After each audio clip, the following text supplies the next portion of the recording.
नमस्कार। सुर्खियों के बाद बड़ी खबर की बात करेंगे। श्योपुर से बड़ी खबर आपको बता दें, महिलाओं को अस्पताल में बेड तक नसीब नहीं हुआ।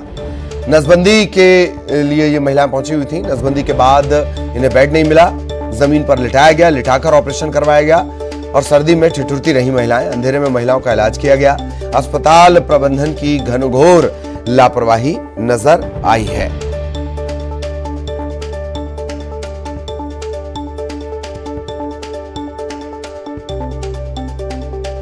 तो श्योपुर का ये पूरा मामला, महिलाओं को बेड तक नसीब नहीं हुआ और सर्दी में ये महिलाएं ठिठुरती रहीं। अंधेरे में ही महिलाओं का इलाज भी किया गया। तो बड़ी लापरवाही अस्पताल प्रबंधन की सामने आई है।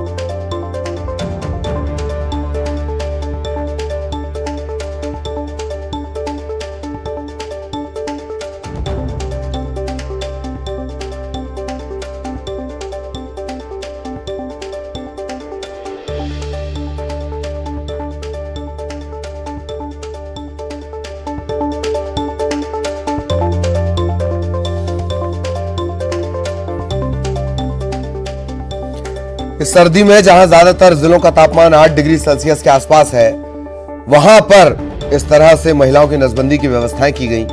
बेहद बेहद शर्मनाक स्थिति।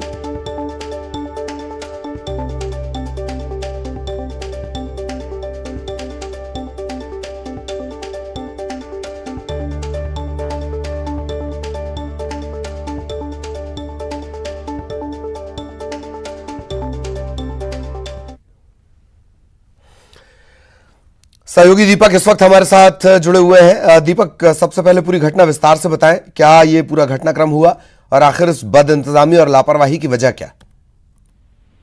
जी बिल्कुल, जहां तक घटनाक्रम की बात करें तो घटनाक्रम में यही हुआ था कि कार्रवाई करने के लिए राष्ट्रीय चंबल अभ्यारण्य विभाग की टीम मौके पर पहुंची थी और रेत माफिया के लोगों ने टीम पर पथराव कर दिया, जिसमें 3 गाड़ियां क्षतिग्रस्त हो गई और गनीमत यही रही कि कोई हताहत नहीं हुआ, लेकिन एक हाइड्रा मशीन को टीम ने जब्त कर लिया, जिसकी कीमत 20 लाख के करीब बताई जा रही है। इसके अलावा एक और बड़ी खबर भी जो है श्योपुर से, वो ये कि महिलाओं को अस्पताल में बेड नहीं मिला। नसबंदी का ये पूरा मामला है, इसको लेकर कोई अपडेट?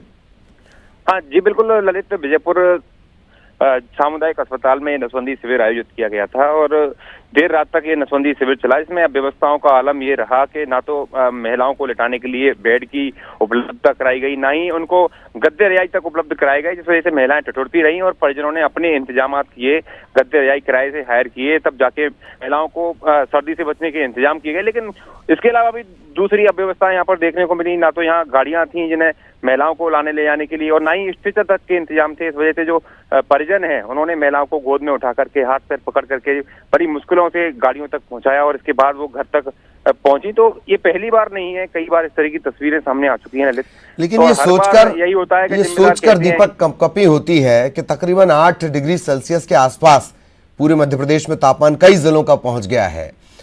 ऐसी स्थिति में फर्श पर लिटाकर, ये बेरहमी है, एक तरह से अमानवीयता है।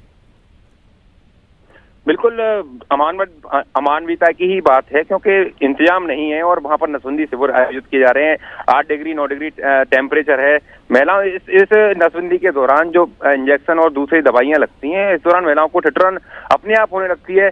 गर्मी के माहौल में वो ठिठुरने लगती हैं, लेकिन अब सर्दी के माहौल में इस तरह के इंतजाम नहीं किए, गद्दे रजाई तक उपलब्ध नहीं कराए। वीडियो में साफ स्पष्ट है, फर्श पर महिलाओं को लिटाया गया है और ऐसे छोड़ दिया गया है जैसे वो भेड़ बकरी हो। लेकिन इस तरह के इंतजाम नहीं होने चाहिए थे। पर्याप्त इंतजाम ना होने की स्थिति में इस तरह के शिविर पहले भी बार बार दिखाया जा चुका है कि आयोजित नहीं कराने चाहिए। कई बार घटनाएं भी हो गई हैं, कई महिलाओं की मौत पूर्व में नसबंदी शिविर के दौरान हो चुकी है, लेकिन जिम्मेदार इससे कोई सीख नहीं लेते। इस वजह से हर बार इसी तरह के हालात निर्मित होते हैं। विजयपुर में भी यही हालात देखने को मिले और अब सिस्टम के अधिकारी मीडिया के सवालों से बचते नजर आ रहे हैं, लेकिन जो तस्वीर है वो स्पष्ट है कि उनकी लापरवाही किस तरह से। क्या इस बेहयाई को लेकर, इस काहिलियत को लेकर सवाल ऐसे भी पूछा जा सकता है दीपक कि टारगेट पूरा करने का टेंशन इतना अमानवीय किसी को कर सकता है? टारगेट का टेंशन इतना बेरहम किसी को कर सकता है? किस तरह से नसबंदी की जाए दीपक?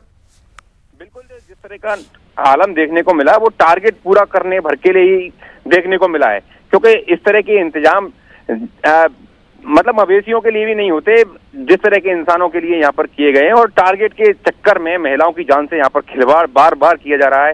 पहले भी इस तरह के बदहाल तस्वीरें सामने आती रही हैं, और अब फिर से आज के आधुनिक युग में जहाँ व्यवस्थाएं नहीं है, पर्याप्त बेड नहीं है, वहां पर इस तरह के शिविर नहीं करने चाहिए, लेकिन टारगेट के चक्कर में किसी की जान से इस तरह से खिलवाड़ किया जा रहा है। एक तरह से एक बात ये भी है, क्योंकि यहाँ जो CMHO डॉक्टर BL यादव है, वो खुद नसबंदी शिविर ऑपरेशन करते हैं, और उनसे कौन सवाल पूछे, क्योंकि दूसरे जो मैदानी अमले के कर्मचारी हैं, डॉक्टर्स हैं, वो CMHO से इस तरह के सवाल भी नहीं पूछ सकते कि भाई यहाँ इंतजाम नहीं है।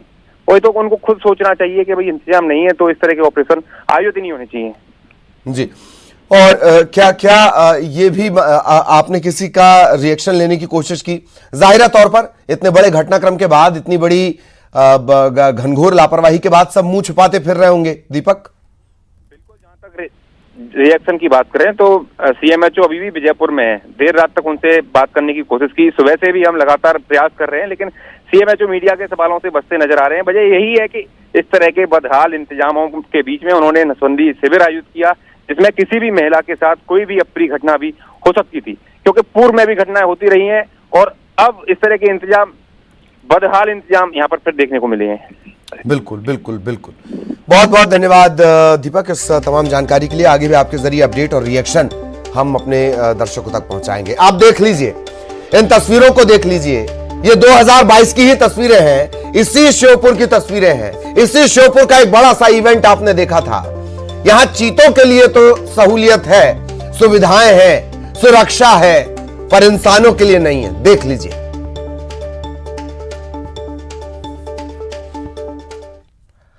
इंदौर में कमिश्नर सिस्टम का 1 साल पूरा हो रहा है। इस दौरान दंगे, फसाद, छेड़छाड़ जैसी घटनाओं पर तो लगाम लगी, लेकिन हत्या, दुष्कर्म जैसे गंभीर मामले बढ़े हैं।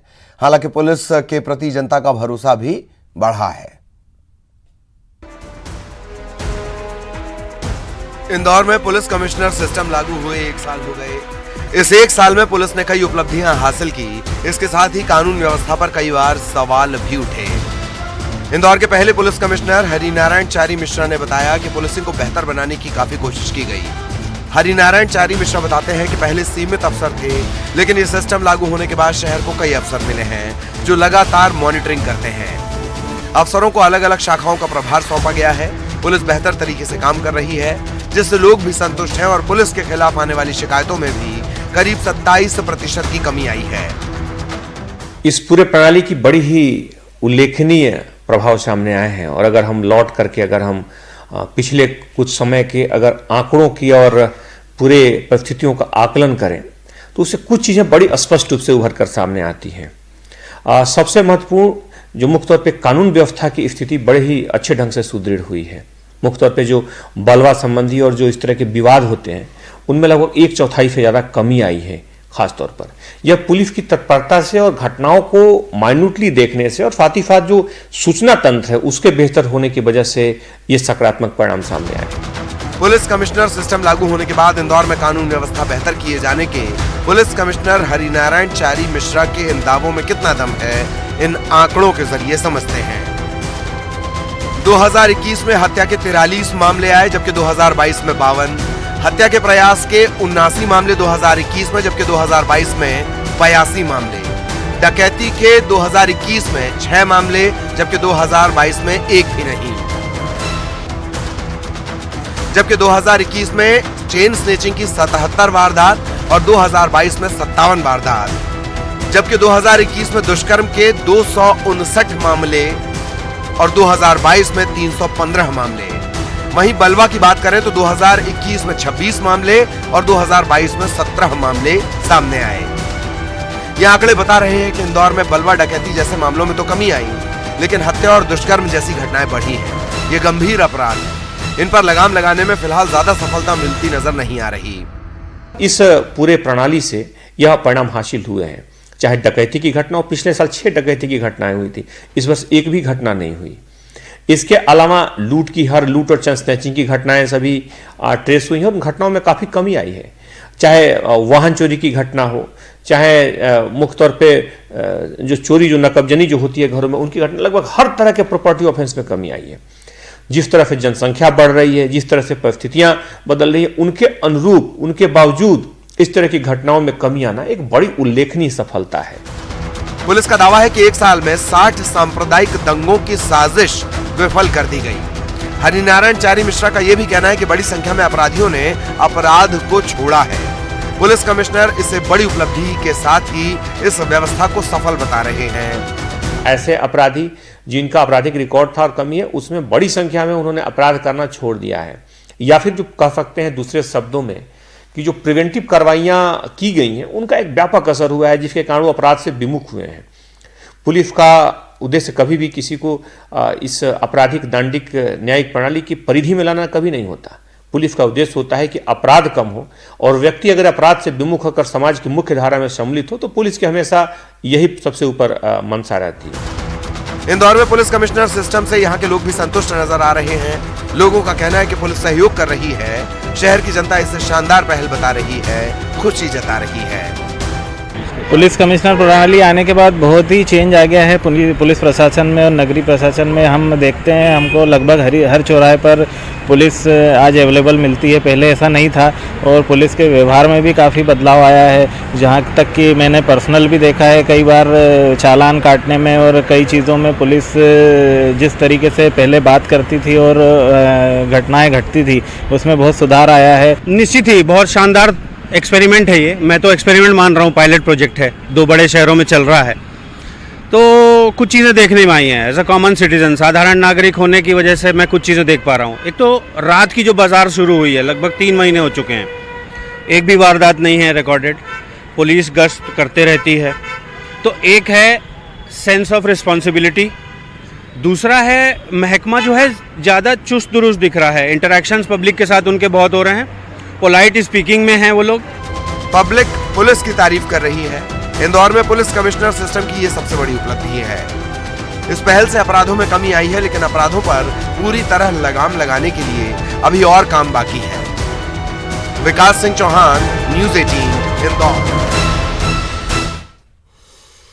और शाहजहांपुर की सड़कों पर इन दिनों खौफ का साया है। इस दहशत की वजह है कुत्ते। शहर में डॉग बाइट की घटनाएं लगातार बढ़ रही हैं। लोगों की जान तक ये कुत्ते ले रहे हैं। सड़कों पर डेरा डाले कुत्तों की फौज। शाहजहांपुर में ये नजारा आम है। यहां हर गली, हर सड़क पर आवारा कुत्ते बेखौफ घूमते हैं, लेकिन इनकी वजह से शहर के लोग जरूर खौफ में रहते हैं।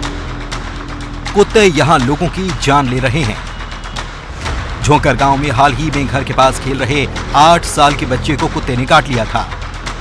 इंदौर में इलाज के दौरान मासूम की मौत हो गई। कुत्ते ने काटा था। ये हमारे गली में कुत्ता था, गली में कुत्ते काटने के कारण फिर उसको बाद डॉक्टर पर ले गए। डॉक्टर ने कितने स्कैनिंग लगाया मगर धोकर नहीं। उसके बाद हम तुरंत उसको प्राथमिक स्वास्थ्य केंद्र मक्सी बरौली में है जो, वहाँ पर गए थे। तो उन्होंने एक इंजेक्शन लगाया 2 तारीख के दिन, एक 5 तारीख को लगाया, एक 7 तारीख को लगाया। फिर एक 22 दिन बाद की तारीख दी थी हमने। उसके बाद 22-21 तारीख को उसको बुखार आ गया। तो 24 तारीख को उज्जैन ले गए उसको बुखार का। और रवि राठौर डॉक्टर है उज्जैन में, बच्चों के वो है। उसके बाद उन्होंने एक दिन वहाँ पे एडमिट रखा एसएस अस्पताल उज्जैन में 24 तारीख को। और 25 तारीख को उन्होंने हमको रेफर कर दिया इंदौर एमवाई अस्पताल में। और 25 तारीख से 5 तारीख तक उसका इलाज चलता रहा। और 5 तारीख दिन सुबह 7:30 बजे उसका हो गया। जिले में डॉग बाइट की घटनाएं आए दिन सामने आ रही हैं। आंकड़ों के मुताबिक पिछले 3 महीनों के अंदर ही जिले में 300 से ज्यादा लोगों को कुत्तों ने काटा है और लोग दहशत में हैं। नगर पालिका के अधिकारी कुत्तों को पकड़ने के लिए अभियान चलाने की बात कह रहे हैं। पकड़ने के लिए हमने जब साधन बुलाए हैं, 1 सप्ताह में उनको पकड़ के साइड से बाहर किया जाएगा। उनको पकड़ने हमने ठेकेदार को बुलाया था एक दिन, उससे बातचीत हो गई। सभी नगर के कुत्ते बाहर कर दिए जाएंगे। शहर में कुत्तों का आतंक है। जिला अस्पताल के डॉक्टर्स बताते हैं कि डॉग बाइट की घटनाएं बढ़ी हैं और बड़ी संख्या में लोग वैक्सीनेशन के लिए आ रहे हैं। इनका कहना है कि जिले में वैक्सीनेशन की पर्याप्त व्यवस्था है। डॉग बाइट अपने आप में इनकेस अगर डॉग इन्फेक्टेड है तो रेबीज एक अपने आप में काफ़ी घातक बीमारी है। इसको 100% फेटल डिसीज़ में गिना जाता है। मतलब ये है कि एक बार अगर डिसीज़ हो गई तो उसके बचने के चांसेस ना के बराबर रहते हैं। और हाल ही में देखने में आई कहीं ना कहीं डॉग बाइट के केसेस बहुत ज़्यादा बढ़े हैं और इससे काफ़ी ज़्यादा पेशेंट जो है कि वैक्सीनेशन के लिए हमारे हॉस्पिटल की तरफ रश भी कर रहे हैं। इसके लिए गवर्नमेंट ने अच्छी व्यवस्था कर रखी है। वैक्सीनेशन की कोई कमी अभी देखने में नहीं आ रही है, लेकिन फिर भी आम जनता को कुत्तों के जो काटने से इससे सावधान रहना चाहिए, उनसे दूरियां बना के रखना चाहिए। अभी केसेस कितने हैं अपने यहाँ लगभग वैक्सीनेशन के लिए? अभी हमारे यहाँ पास स्केड्यूल जो डोज है वो 300 वैक्सीन लगना है और 30 केस इस महीने नए नोटिफाई हो चुके हैं। शाहजहांपुर में कुत्तों की दहशत है। कुत्ते लोगों को न सिर्फ काट रहे हैं बल्कि सड़क पर कई बार ये राहगीरों को काटने के लिए दौड़ लगाते हैं और उनसे बचने के लिए कई बार राहगीर हादसे का भी शिकार हो जाते हैं। डॉग बाइट यानी कुत्ते के काटने को महज एक सामान्य घटना माना जाता है, लेकिन शाहजहांपुर में अब यही घटनाएं चिंता का विषय बढ़ती जा रही है।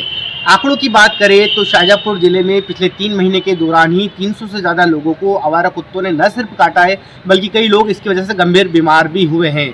और सबसे दर्दनाक बात कि 3 दिन पहले ही झोकर गांव के रहने वाले एक 9 साल के बच्चे को जब कुत्ते ने काटा, वैक्सीनेशन हुआ, निजी अस्पतालों में इलाज चला, लेकिन 3 दिन पहले उसकी दुखद मौत हो गई।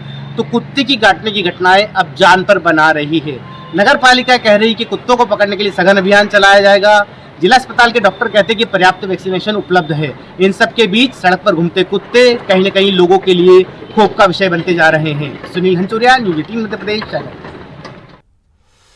और ये आसान इस वजह से भी है, कुत्तों पर ब्लेम करने के बाद कोई भी कुत्ता आकर इसके बारे में अपनी सफाई नहीं देता, किसी तरह की वो कंप्लेंट नहीं करवा सकता, जबकि इसके लिए प्रॉपर महकमा है। इस मद में बहुत पैसा है। ABC एनिमल बर्थ कंट्रोल एक प्रोग्राम चलाया जाता है जिसका पैसा खा जाया जाता है, क्योंकि कुत्ते तो गवाही देने आएंगे नहीं और ब्लेम सारा आता है इन बेजुबानों पर।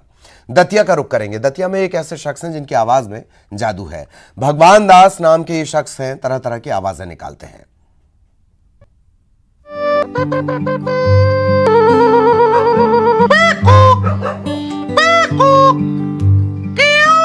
बस के हॉर्न से लेकर पशु पक्षियों तक की आवाज की हूबहू नकल। भला कौन कहेगा कि ये आवाज किसी इंसान की है? हुनरमंद तो आपने कई देखे होंगे, लेकिन इस हुनर की तो बात ही कुछ और है।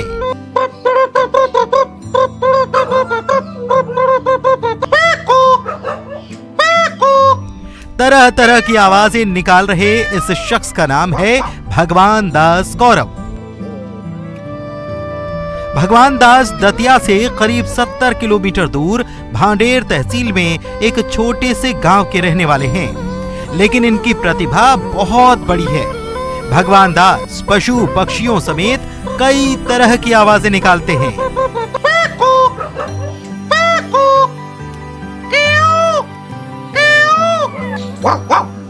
आवाज निकाल लेते हैं। जानवर, पशु पक्षी, वाहनों की आवाज, रेल तक चलाते हैं मंच पर। और प्रैक्टिस ही है हमारी तो बचपन से। वाद्य यंत्रों, ऑर्गन की आवाज निकालते हैं। तबला, ढोलक, ऑर्गन, कैसियो, बेंजू। भगवान दास का ये हुनर वाकई अद्भुत है, लेकिन ये हुनर ऐसे ही नहीं आया। इसके लिए भगवान दास ने काफी अभ्यास किया और कई तरह की आवाजें निकालने का ये गुर सीख लिया। हम छोटे में बचपन से ही खेतों में घूमते थे, खेती किसानी का काम करते रहे, तो हमको कौवा पेड़ों पे दिखाई दिए, हमने आवाज़ लगाई और कौवा हमारे आसपास इकट्ठे हो जाते थे।